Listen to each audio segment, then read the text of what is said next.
here at a condensing unit that will not run. Our contactor plunger is engaged. If I check the voltage across the contactor coil, I've got 26 volts, which pulls in the coil. If I check my incoming power, my incoming 208, you can see I have 120 volt on line 1. On line 2, I have 120 volt. And the same is on the top of the contactor.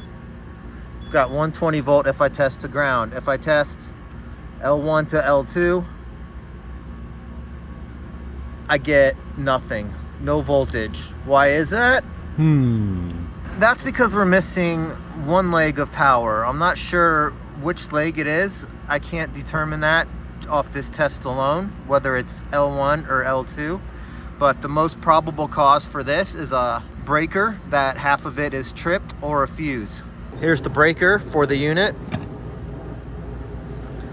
Move my multimeter to the continuity setting. And each one of these fuses should act like a wire. And you can see that we have continuity. If I go to this one, we have OL. So this fuse right here is open. It's not letting this connection go through, which will send voltage. Here's our new fuse. I already checked it with the multimeter.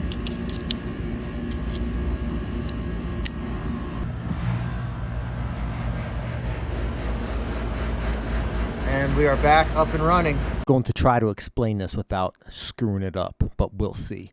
Let's just hypothetically say L2 is the leg that is missing. That could either be from a fuse or a dual breaker where one of them's off and the other one is on. L1, on the other hand, has voltage. So here's the voltage. The contactor's closed, so it comes through here, and if there's no difference in potential on this leg, L2, the voltage is just going to backfeed and act like a wire all the way back to the circuit breaker panel. That's why you get 120 to ground and 120 to ground right here, but when you check L1 to L2, it's just acting like a wire. Switch the meter back to voltage, and I'm going to show you what the voltage should look like on this system when it's working properly. 213 volts, that's perfect for this building.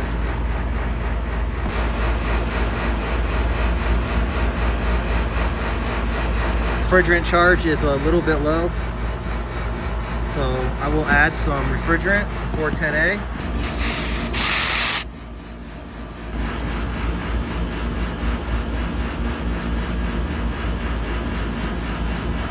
Subcooling is now approaching 7 degrees, so I'm going to be very careful on how much I add from now on. There's our final reading. Superheat did drop quite a bit, which I like. We've got the subcool right where I want it, and now I'm just going to do a couple other checks. I've got my gauges unhooked right now, and I did, of course, hook up my other probe. I'm doing live voltage tests right now, so if you don't feel comfortable doing this, then do not do it. Just gonna do a quick amp check. These three wires right here, the thicker ones, are going to the fan motor. These are going to the compressor. You would think it would be the other way around. I'm gonna check my compressor amps by going to the common wire. Got 8, and my fan motor amps on that common wire. And we have 0.8. We can see here the fan is pretty much running at max capacity, while the compressor is at about 66%.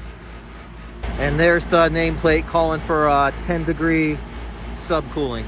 Before I wrap up, I'm just gonna make sure that these lug nuts are tight.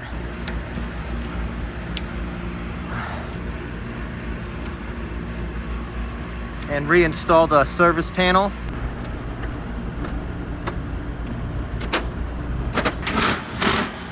And I'm showing you this because a lot of people don't do it. Reapply power. Make sure she comes back on. And reinstall the missing Missing door. Don't forget to put caps over your service ports. Thank you all so much for watching. My name's Dave, and this fix is done.